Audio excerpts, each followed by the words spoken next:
Once it gets through here, I'm going to just pour it straight into the bottle. The funnel is slow. Gosh, great.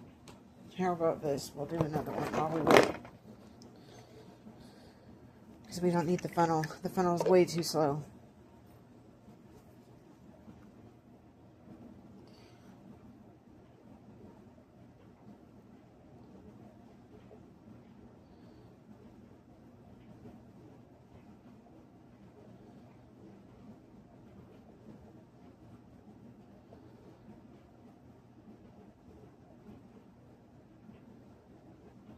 It smells so good.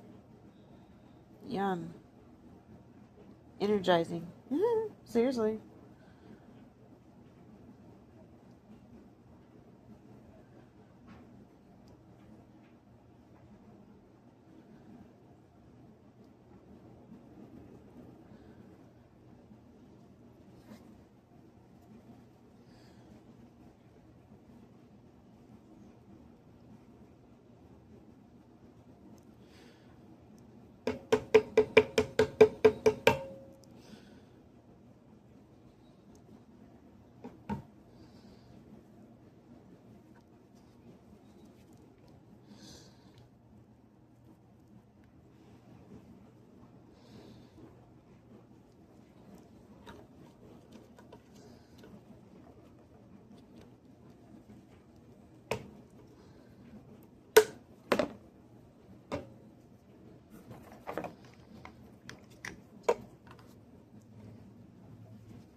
Uh-oh.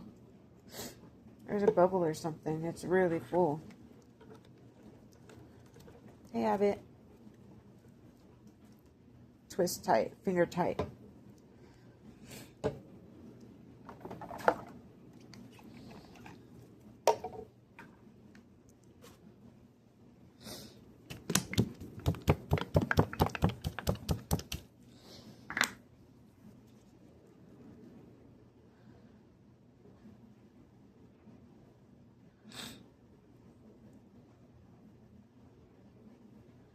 I'm making essentials kit of essentials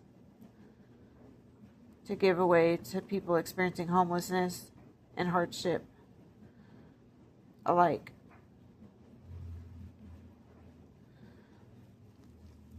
A little more. No, it's good. I just wanted them to this. I don't want it up the neck like I accidentally did the other one. I just want it to the shoulder.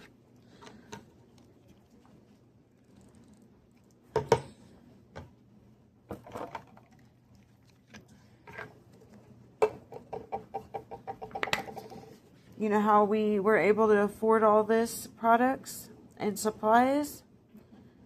Some of it I bought with my own money. A lot of it I bought with my own money, actually. And as the founder, I feel like I did a good thing by donating contributions. Not a lot of people have contributed. And if you're seeing this and you've contributed, thank you so much. Thank you, Canvas Credit Union, for helping support the Essentials Kits project. If it wasn't for y'all, we wouldn't have a lot of the supplies and products that we have right now to give away. If it wasn't for y'all, we wouldn't have the Essentials Kits program being able to continue. Right now we have enough supplies. The grant's gone now, but I stocked up on supplies, and now I'm going to be filming getting them set up, and I hope to film whenever I pass them out too, with consent, of course, of the people we're giving them to. I'm giving them to. We as in Fundamental Chromatic, I as in me, Chelsea Cramer. If the client or neighbor allows us to give them a kit on camera, then I'll do that.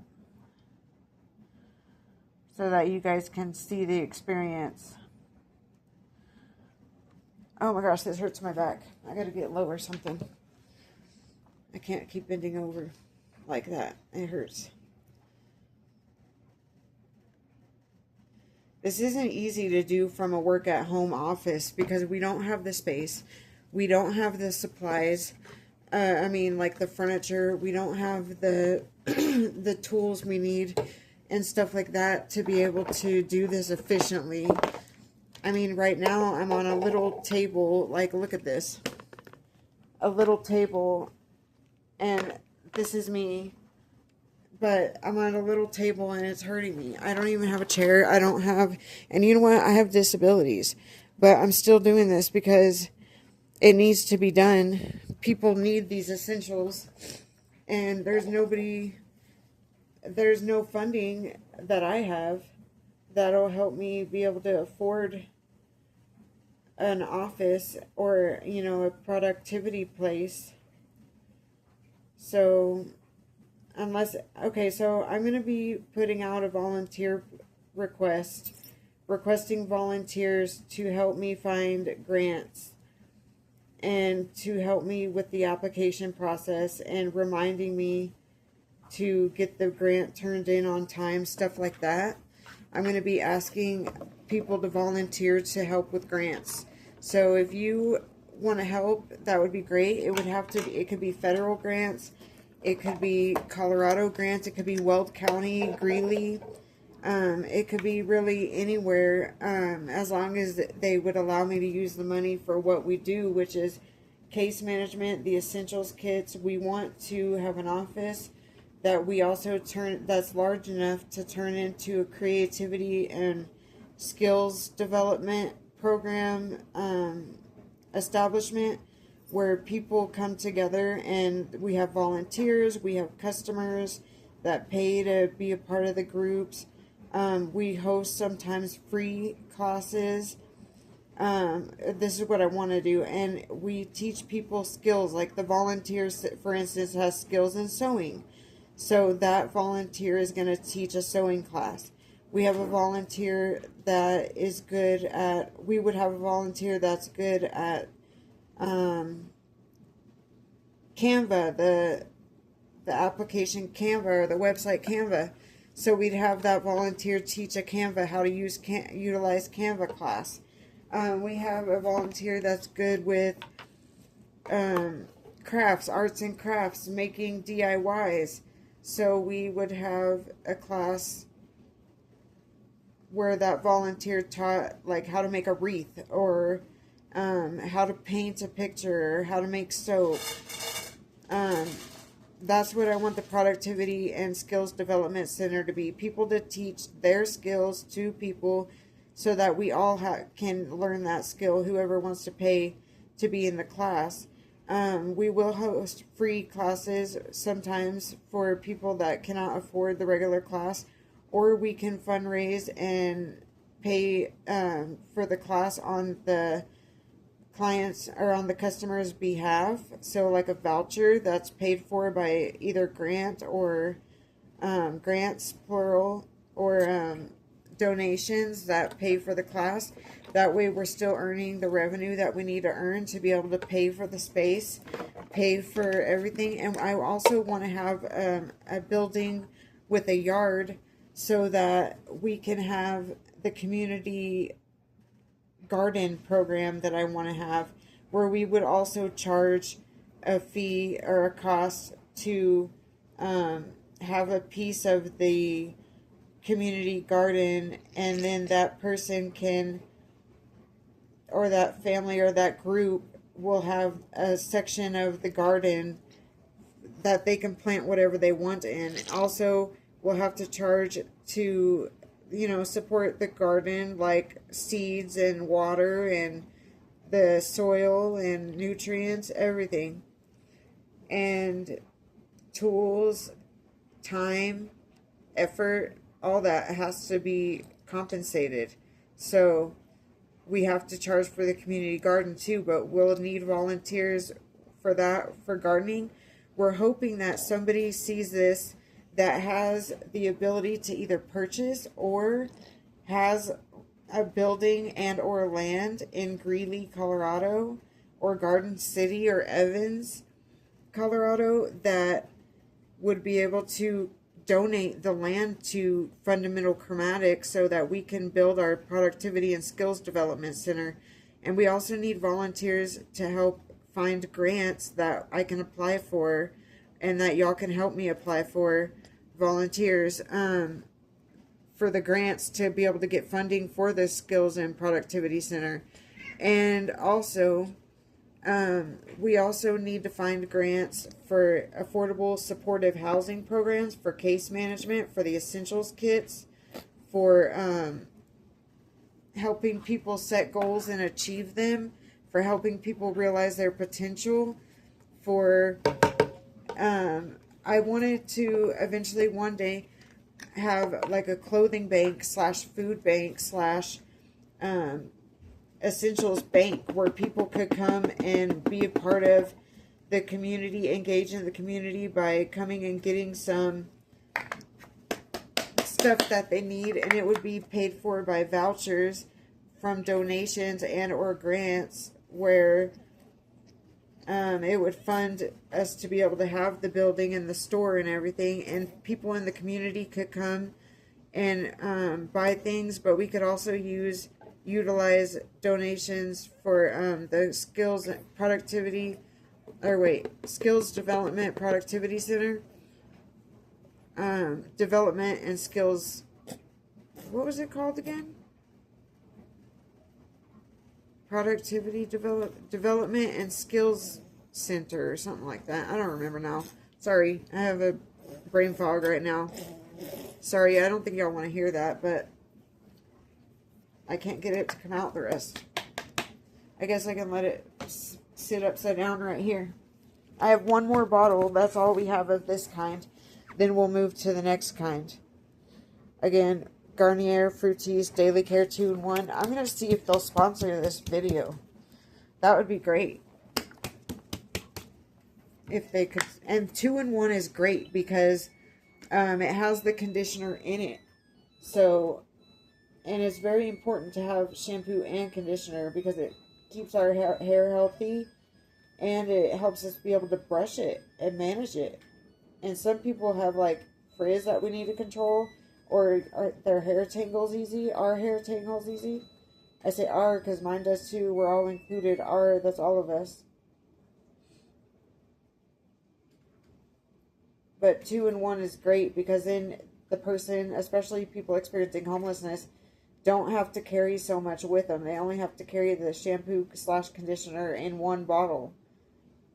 Now, the other product that I have that I'm going to be filling these bottles with is, which I may not do right now. It depends how many kits I can make with just these 2 bottles. Anyways, it's only shampoo, I think. So, let me see. Whoops, sorry. I think we only have shampoo. I don't think we got conditioner. And there's not really money right now to get any conditioner. But I might find a way. Oh, yeah. You know what? This is the conditioner we have.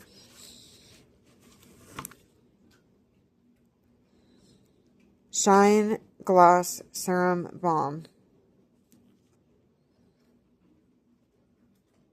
Smooth hair. This could be utilized as conditioner.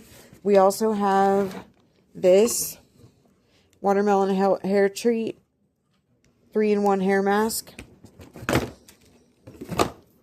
We also have bars of soap that I'm going to want to cut into smaller bars of soap and put in a bag.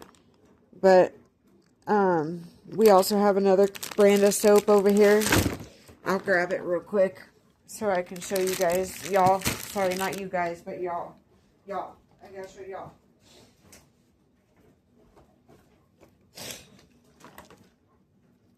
Down here. I guess you guys, yeah. Because this one's more for, like, masculinity. But you know what? I utilize it, too. So it's not really masculine. It's just preference, really. And antibacterial and sensitive, hypoallergenic. And what else do we have down here? We have something else. Let me see. Oops, sorry. I didn't mean to show the box. Shampoo bar. 94% plant-based, softening, oat delicacy, fine to normal hair. So we have a few of those. Let's see. We have 2 of these shines. We have 6 more bottles of this one, this Garnier. Not the green one. We're out of that one after this bottle. But this is the whole blend. Soothing shampoo. We have another watermelon hair treat, which is those 3 right there. And then we have the shine one. And under it are the shampoo bars of soap that are shampoo. So we have 1, 2, 3, 4, 5, 6 of those. We have 4 watermelon and 2 shine. We have 6 bottles of that, and we have a pack of 16 soaps. Plus we have this pack of soaps. And so, I mean, maybe I could give the whole bar of soap. You know, I may not have to cut it. But really, you think of 16 bars of soap plus the 20 bars of soap, I think, is the Irish Spring. That's really not that much. Not when you think of how many people are actually experiencing homelessness right now, which is a lot of people. Just, I don't know if it's true, but the city of Greeley told me that, which it may not be true, but they told me like 900 people are experiencing homelessness right now in Greeley, Colorado, alone. I don't know how true that is because, I mean, it could be true, but the shelter, the Navigation Center in Greeley, the cold weather shelter, I don't think they're open all year, although they might have changed that and they might be. But I know they're open like November to April or November to March or something. And I went and volunteered there to get the shelter ready to open back in October. I volunteered because it was, or November, one of the two, and they told me, I asked how many beds they have there, and they have 60 beds, and they have to turn people away if more than 60 people show up in line. They have to turn people away unless the weather is super severe. Then they send them to a nearby motel and they pay for it. But that's only if the weather is super severe. If it's just like cold, like, 40 degrees or 32 degrees even, if it's not snowing and blizzarding or really windy and the weather's really, really bad, then they just send people away and back to the streets. And I understand they have to do that because, resources are tight, people aren't donating, grants aren't funding, we're not being awarded grants, stuff like that. Because if it was easy to get money, I would have money and I would be having, managing and developing a affordable supportive housing program where, clients can live in tiny homes and pay a percent of their income when they start earning income to, learn responsibility, to pay for what they have, to help keep funding the program and keep building more and more and housing more and more people. If we get a grant for that, that would be amazing. But it's not easy to get grants. It's actually very hard to find them. It's actually very hard to apply for them. That's why I need volunteers to help me. And it's actually almost impossible to get awarded them. And I don't go out in the community and talk to leaders enough to find out about funding opportunities. But then again, people aren't really talking about them either. Not even if I bring them up, because they want the funding to themselves. They don't want more competition because then they won't get the funding, possibly, is the way they think about it. Not as in, it depends, let the best program and the most needed program win. No, it's more like, we don't want to tell you because we don't want the competition, is what I feel like happens. But I might be wrong. If I engage in the community more, maybe I'll find out more and more about more opportunities. We'll see. I'll try.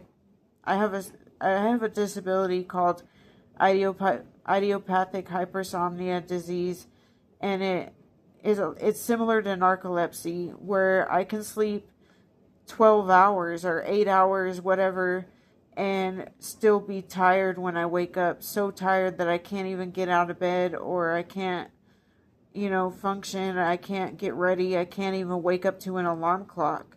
I don't hear alarm clocks. Not even the loudest ones there are.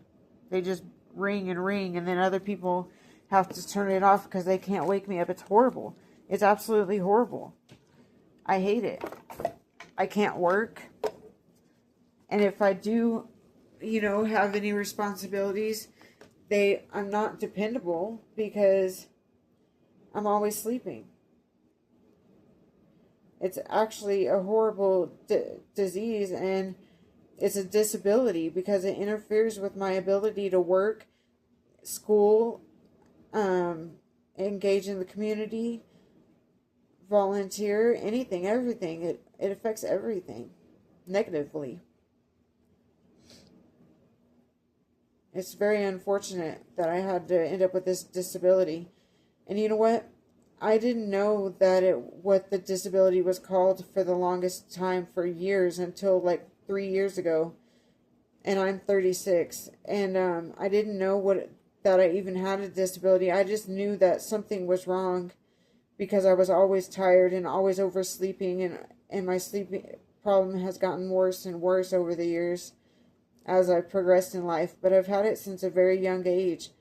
And that's why I had to drop out of school and earn my GED and everything else. And why I can't work and hold a job. I can get a job and get hired and everything like that, but I can't retain the job because employers aren't willing to accommodate, which is discrimination and failure to reasonably accommodate, which is the ADA law, Americans with Disabilities Act. But employers aren't willing to reasonably accommodate 99.9% of the time. And that ends up with me losing my job and not being able to have a career, not being able to have income. And the fact that supplemental security income and Social Security disability income through the Social Security Administration, SSI, SSDI, and the SSA, the fact that they keep denying me is horrible and should be fraud, and they should be charged and have to pay me because of their failure to approve me for benefits I'm entitled to. And if there is a way to do that, if a lawyer's seeing this, please help me. And if somebody like an advocate or somebody that knows anything about what I'm talking about, if y'all know anything, please comment, because I need help with this. I can't get SSI and SSDI approved. I do not have a lawyer, but it shouldn't mean that the SSA just denies me because I don't know what I'm talking about. I don't know how to defend myself. That is taking advantage of somebody with disabilities, and that's very against the law. For them to keep denying me, even though I know I'm entitled, is very wrong. I have schizoaffective bipolar disorder. I have ADHD. I have chronic migraines, slight scoliosis. I have prediabetes. I have low electrolytes. I have chronic neck pain, chronic back pain. Let's see. I have major depression. I have anxiety. I have PTSD. I have idiopathic hypersomnia. I have sleep apnea. I have low oxygen at night. And yet somehow they're denying me for SSI and SSDI benefits, saying that I'm not entitled. I applied back in 2022 and I'm still fighting it. I first started applying for SSI and SSDI in 2014, but because I was on the streets and without the knowledge or ability to even, appeal, I never appealed. And sure enough, they won't open it back up to 2014. But if any lawyer or advocate knows of a way I can get it opened back up to 2014, please help me, because I applied not only in 2014, but 15, 16, 17, 18, 19, 20, and 21 I did not apply, but 22 I did. I was earning income, but I kept getting fired from my job. And even though they reinstated me, it was without back pay. I was constantly written up. I had a job coach. I was working with DVR, and they should have approved me, but because they didn't look at all the facts that I told them about and that I asked them to take into consideration, they ended up denying me, and I've had to appeal it 3 times, and I took it to the federal district courts, and the federal district courts looked at my case, saw an error. That's all they said, is they saw an error because they didn't look at the fact that I was participating with DVR and a job coach, and the fact that I couldn't hold my job and all the disciplinary and all that.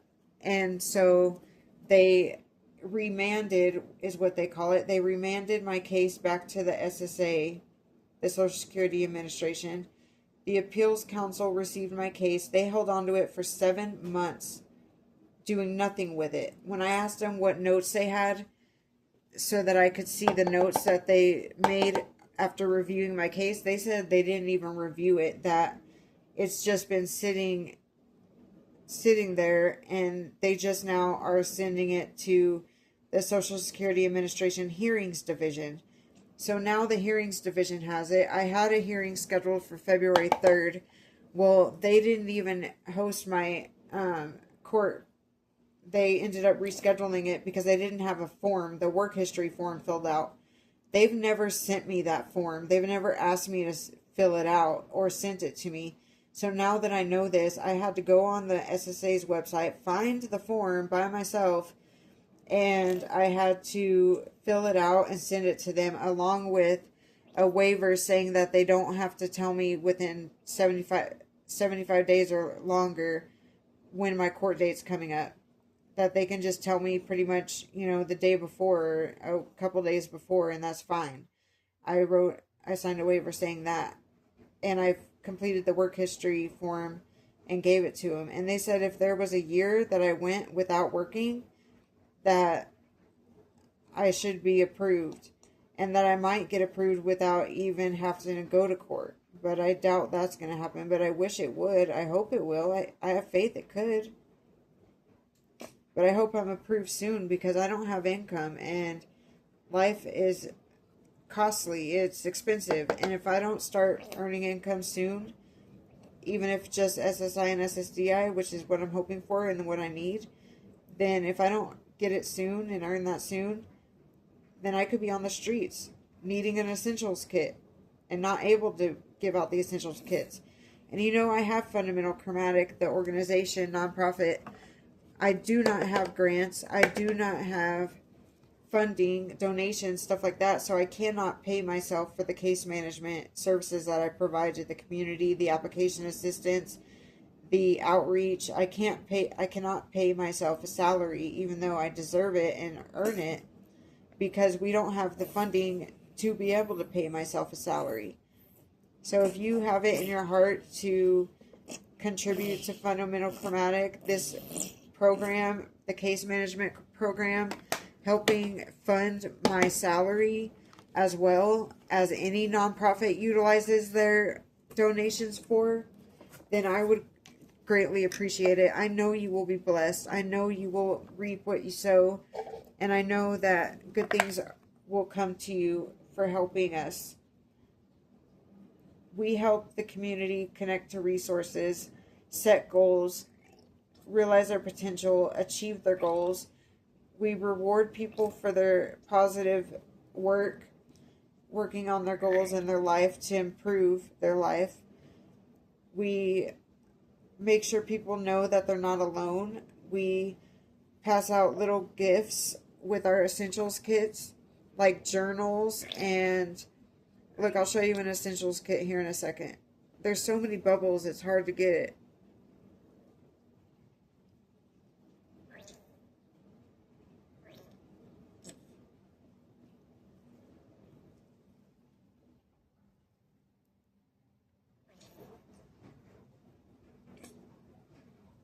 I'll show you an essentials kit here in a minute, so y'all can see them. I'm not going to open it and go through it, although I could maybe later, but I don't want to right now. I got to take a break. My arm's hurting, my back's hurting, but you know what? It's worth it. As long as I get these out to people. it's worth it.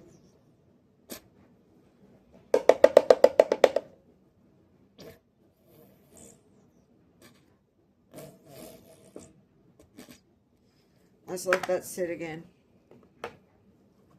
Shoot, I should have used that bottle that's over there with a little bit in it. Great. And we're not going to have enough to fill up this one and that one, so I'm just going to have to pour it over. Oh no, I missed. Good thing I have gloves on.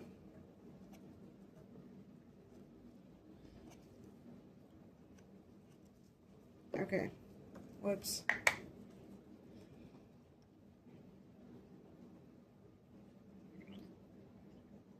See all those bubbles?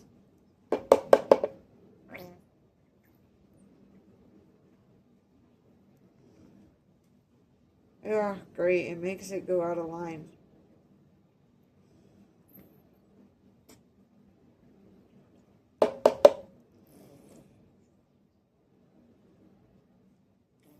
It's soap, so of course it's going to have bubbles towards the end. Hey, at least I'm doing this for them, but they're going to have to do it when they get down to their bottom of their bottle, you know? I hope this doesn't fill up with just bubbles. I'm trying to pop them as they come out. Oh God, there's shit. Sorry, I didn't mean to cuss. There's soap everywhere. Shampoo / conditioner.